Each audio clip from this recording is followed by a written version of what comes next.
Hi everyone, welcome to my channel where I talk about movies, including a year-long series discussing the movies of 1973, 50 years ago. What were movies like then? How do they look today? Today I'm going to be talking about one of the most commercially successful movies of 1973. This is American Graffiti, which was directed by George Lucas, his second film after THX 1138. And I say immensely profitable film. I think the total cost with marketing was just a little over $1 million. It's currently listed as over $200 million in gross revenue. And so it was not only very popular, but it also got some really great critical reviews, positive reviews, and it ended up being nominated for 5 Academy Awards, including Best Picture, Best Screenplay, and Candy Clark was nominated for Best Supporting Actress. It's very much a movie about George Lucas's childhood, growing up in Modesto, California, a world of cars. He was a car mechanic. He thought he might be a race car driver at one time. So we have this one long night where cars are cruising up and down the avenues in the side streets. It's just like a caravan of cars. We never really go inside. We never see parents of the kids, the main characters in this movie. So it's very much a story about car culture, a story about the angst of growing up, and also rock and roll. So we have drag racing, but we also have a music. There is no music score here. It's all popular music songs from 1962 or the earlier years from 62. I think there's 41 songs, so it's endless. There's only a few moments in the film where you don't hear the music. It's as background noise, as something that sets the mood of a particular scene.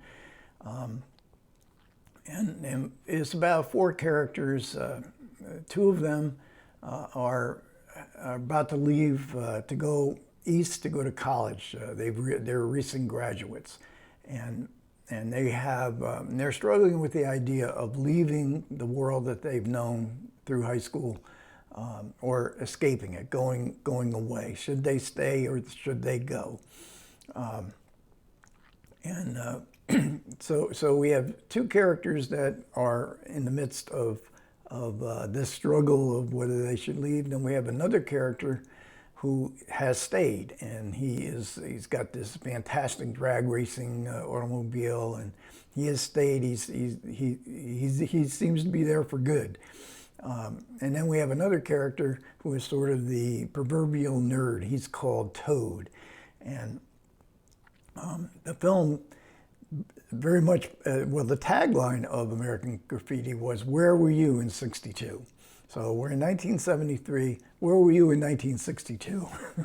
So this is very much a nostalgic movie. I mean, I once had a course in Greek literature where the professor said that nostalgia is the most powerful force in human nature. The Greeks were always looking back to their past, to the golden age. That is never that has never left the consciousness of human beings. As they age, you're nostalgic for the times of the past. It was always better in the past. Really, what I think we're nostalgic for is being young again, and having that sense of wonder that we lose, unfortunately, as we age and we become resistant to change. But this is a very strange kind of nostalgia, because it's only 11 years. So it's a nostalgia where you get a feeling for more innocent times. But how can you be nostalgic for 11 years ago? I mean, 2012, we're in 2023. Are we nostalgic for 2012? Maybe for no drama Obama era? I suppose it's possible. But in American Graffiti, or in 1973, the winds of changes of change from 1962 to 1973. That could have been 50 years. It could have been 100 years. I mean, the changes were astronomical. And in 62, you would not have seen them coming. I was a little bit younger than George Lucas in 62. I was 13. I guess I was 24 when the movie came out. I didn't particularly feel nostalgic for my 13-year-old self, but certainly audiences did, because what happened in this hurricane of change. You know, we're 1 year before John Kennedy's assassination.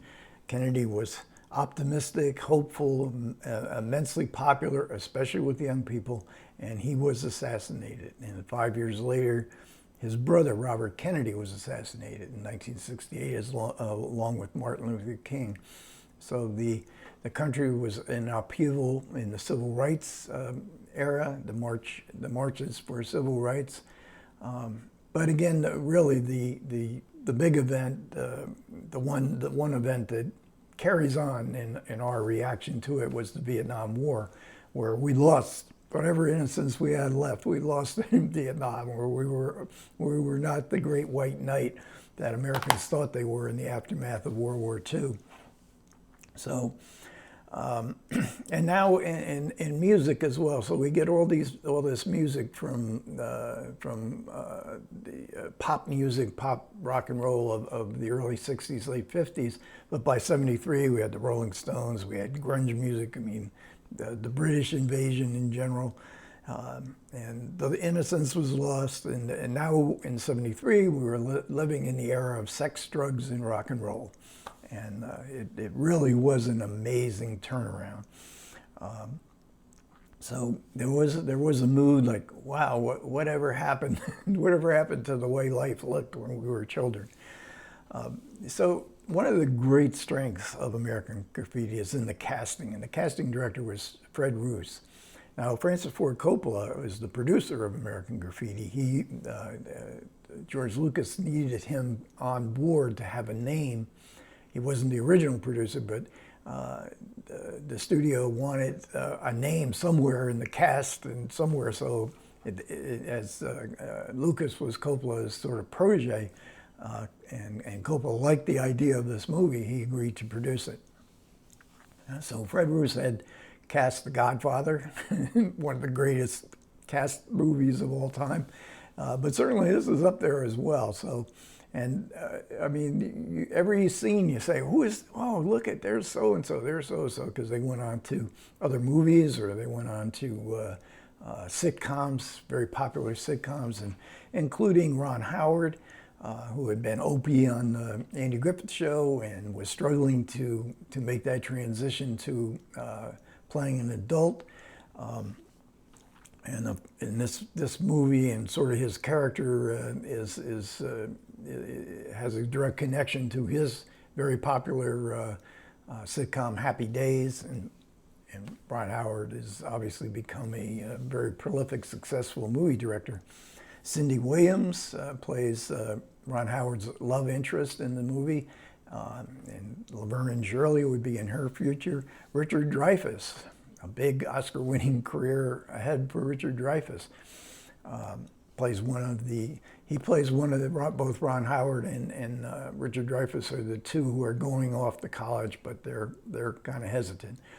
Charles Martin Smith plays the nerd. He plays the toad, but he has in this one night of this movie, he has a real experience. And Paul Le Mat is the fourth main male character in the movie, and he is the one who has chosen to stay back. He did not leave. He did not go to search other things. He is a homeboy, and evidently for life, and he is the drag racing, the king of the drag racers. And sort of like gunslingers, there's other drag racing drivers who come, and we're talking about drag racing on the open road. And then Candy Clark, nominated for an Academy Award, she is the one who gives Charles Martin Smith the kind of night of his life. We get Wolfman and Jack, who is a very famous disc jockey of the time. So we hear him all throughout this. He is consistent throughout the soundtrack. We hear his very strange interactions with callers and who are making requests for movies, for songs. Mackenzie Phillips, John Phillips's daughter, what was it, One Day at a Time, she would become the star of a sitcom. Bo Hopkins, who would play in Sam Peckinpah movies and had played. He was like the Pharaohs, the gang of Modesto, California. Very briefly, in a white Thunderbird, in her blonde, ethereal beauty, we see Suzanne Summers. Actually, I forget the name. Was that One Day at a Time? I'm getting confused with my sitcoms because there's a lot of people who appear in this film that go on two sitcoms. Deborah Lee Scott, who plays Mary Hartman's younger sister in Mary Hartman. You also get to see Kathleen Quinlan in a very brief role. I think that's her first film appearance. Kay Lentz is also has a very brief role in here. And then last but not least, the man who becomes the biggest star out of all of these actors, and that's Harrison Ford. And he plays the out-of-town drag racer who comes to Modesto to challenge Paul Le Mat in his legendary machine in a drag racing on the open road. And Harrison Ford was working as a carpenter. He had been in movies and real bit parts, but this is but he had 2 children. He had to support his family. He was doing carpentry work for the casting director, Fred Roos, and when he was thinking about actors, he said to Harrison Ford, "Are you interested in getting back into acting again?" And the rest is history. And certainly he begins his association with George Lucas, with Star Wars being George Lucas's next film. So there's a lot. The cast is just a delight to pick out all these different stars. Some I had to look up. I said, boy, who is that? Very familiar. I love doing that. And but the production was very low budget. They had to move around from different towns to shoot, and they shot from like I think it was something like 9 o'clock at night to 5 o'clock in the morning. They didn't have a director of photography. Lucas was going to do that himself, but it wasn't working out too well, so he had a call on his old buddy Haskell Wexler, who was shooting commercials during the day, and he got on a plane, helicopter, to come to the location to help Lucas, who he had sponsored to go to film school years before. So they had a very close connection, and the film looks really good. It's filmed in a sort of documentary style. Technoscope, which is sort of just one element above 16 millimeter, but that's what Lucas wanted. He wanted a documentary flavor to it. He encouraged the actors to improvise.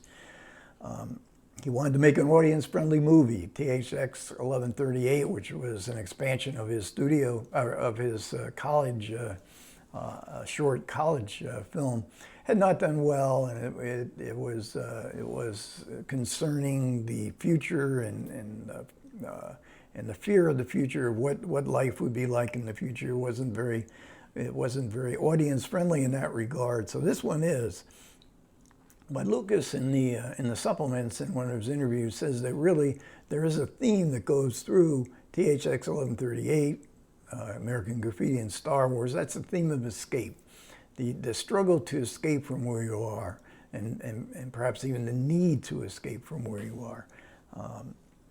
Lucas eventually leaves his hometown, didn't have to go far, to go to film school, I think it was at USC. So, and again, he is creating a sort of a kind of fantasy world, of a forbidding science fiction, dystopian world of the future.